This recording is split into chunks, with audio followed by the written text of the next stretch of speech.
A Bee in His Bonnet. A Bee in His Bonnet is an action-packed, creative nonfiction biography. The book offers readers a look into the life of an American soldier, Frank King, Fleury's grandfather, who came to America in 1898 and stayed to become a career Army man, profuse diarist, and world traveler. It all begins, Canada and the Ojibwe princess. The United States was being torn apart by a four-candidate presidential campaign in the summer of 1860.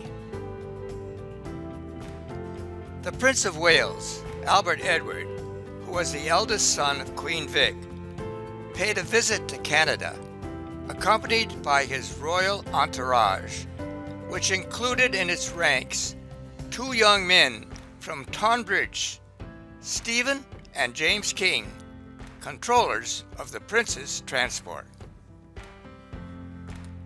Indian Princess. Are you really an Indian? Elizabeth laughed, and wiping her fingers on her garment, she said, "Every trapper who stops here for the first time asks the same question. Yes, I'm an Indian of the Ojibwe tribe, but my father was an English trapper, and so my blonde hair." Chapter 2. Home Again to Victorian England.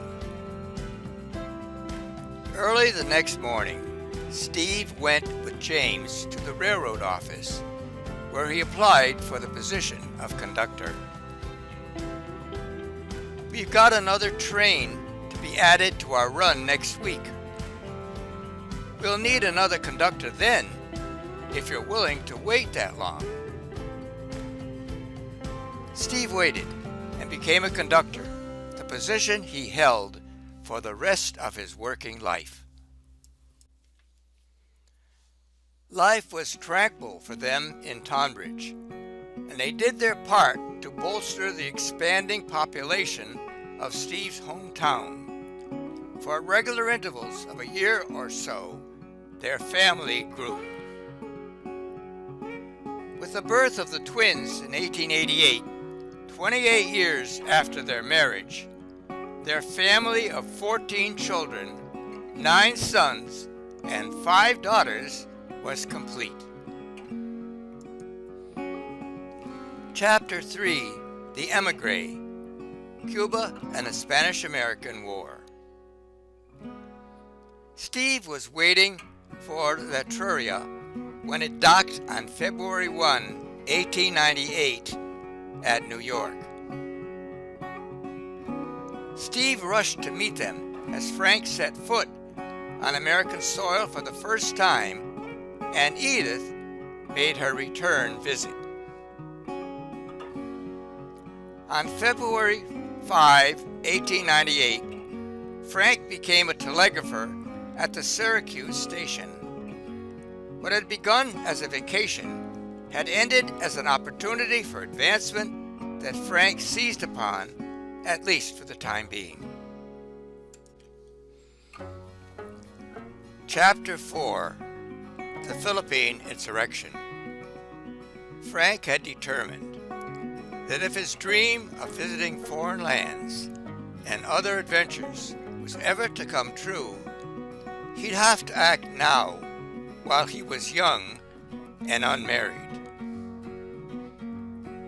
On June 13, 1899, he enlisted in the United States Army at 87 Court Street, Brooklyn, New York, and returned home that evening with the news that on the 14th he would be sent to Fort McPherson, Georgia, for training. The career that would carry him through 2 wars and 25 years had begun.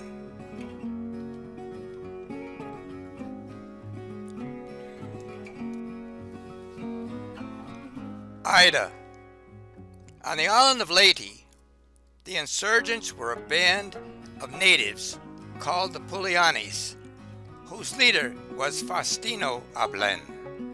He was the author of a fanatical religious movement called the Dios Dios and fancied himself a prophet. He would be captured on June 12, 1907.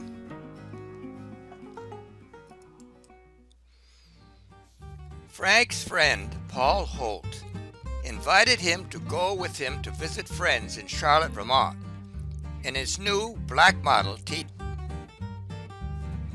The night of their arrival, Paul took Frank and the Claps, who they were visiting, out to dinner.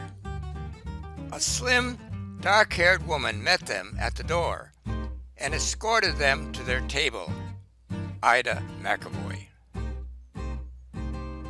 Ted Clapp introduced her to Frank. On his walk to get a haircut, Frank ran into her again on her way to work. "May I walk you to town?" After several more evenings, when Ida was present, Frank asked her if he wrote to her, would she answer? "If you would like to write to me, I'll answer." Ida had entered Frank's life. Chapter 6. The War to End All Wars, World War I. Frank King, Battalion Sergeant Major, 544360. This soldier, on the night of July 14, 1918, while escorting the runner of the 2nd Battalion to an advanced PC on the Marne, displayed great skill and presence of mind. He stayed at his post throughout the bombardment, and although gassed, assisted and directed others in their various duties. He refused to be evacuated until the regiment was relieved. As a result of his heroism, Frank had been given a field promotion from Master Sergeant to the highest non-commissioned officer rank of Battalion Sergeant Major that he kept until discharged from his enlistment in late August 1919. Chapter 7. The Roaring Twenties and Retirement. Christmas time 1919 found the Kings settled in their cantonment of 5 rooms on the base at Camp Pike, Arkansas. Ida had never lived in the South before and was not altogether prepared for some of the changes that were necessary to live there. Despite the inconveniences, the Kings settled down rapidly to Frank's last enlistment, happy at being together for the last few years of his service.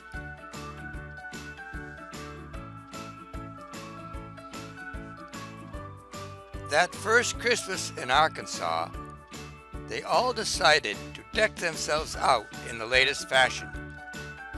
So Ida bought her lavender beaded dress and new low shoes and a pair of black stockings to finish the outfit. Dressed up, she still cut a fine figure, only 5 pounds heavier than when they had married. Little Flora got a ruffled frock, and Frank a new dark blue suit that made him feel like a new man. Today, August 24th, 1924, I ended my career in the Army. It was a day I'll never forget. My friends among the non-commissioned officers held a fine luncheon at noon in my honor and presented me with a purse of money. This evening was the greatest honor of all when General John Pershing was present at my retirement dinner and presented me with my retirement papers this afternoon after we stood together on the parade grounds reviewing the troops. Chapter 8. The Depression Years, the Coming of Age of a New Generation. Even though the economic picture looked bleak, Frank and Ida decided to build in 1930 and engaged Leon Fleury and his brother Bernard to build a 5-room bungalow at their acre lot on West Street. All during the summer of 1930, the Kings paid frequent visits to West Street, watching their first real home rise board by board. After a month or so, Flora found herself more interested in Bernard Fleury than in the house. When he asked her out just before the King's new home was completed, she readily consented. Chapter 9, World War II and the Golden Years. The 40s were over. Ida had been dead for 4 years. Sonny had graduated from high school, entered college, and become Bernie to all but his godmother, Aunt Emma, who called him Sonny until he was 36 years old. On August 27, 1955, Bernie married, and a little less than 2 years later, Frank became great-grandpa upon the birth of Bernie and Lita's son, Edward Bernard. The years at last had begun to show on the soldier's body that had always walked erect with a measured and sure step, and little by little the shoulders stooped and the proud chest sunk. More and more of his days were spent in his room listening to the radio or reading and writing letters. On the evening of September 11th, the throat specialist called Flora into his office at the close of visiting hours at the hospital. The tests are positive. I'm sorry, but your dad has a cancerous lesion in his throat. I'd rather be dead than live as you suggest, Doctor, he whispered. I'm 81 years old, and I've never been a burden to anyone. I have no intentions of becoming such a burden now. On the evening of Christmas Day, 1958, this was good night. It was goodbye. The shrunken hand moved slowly across the sheet and grasped the crucifix hanging at the side of the bed. He closed his eyes, his tired eyes, forever. The victory had been won, and he'd gone to claim his everlasting reward, the reward of those who are honest and faithful. A legacy preserved. If you like to experience creative history as seen through the eyes of a man who lived it, you'll love A Bee in His Bonnet.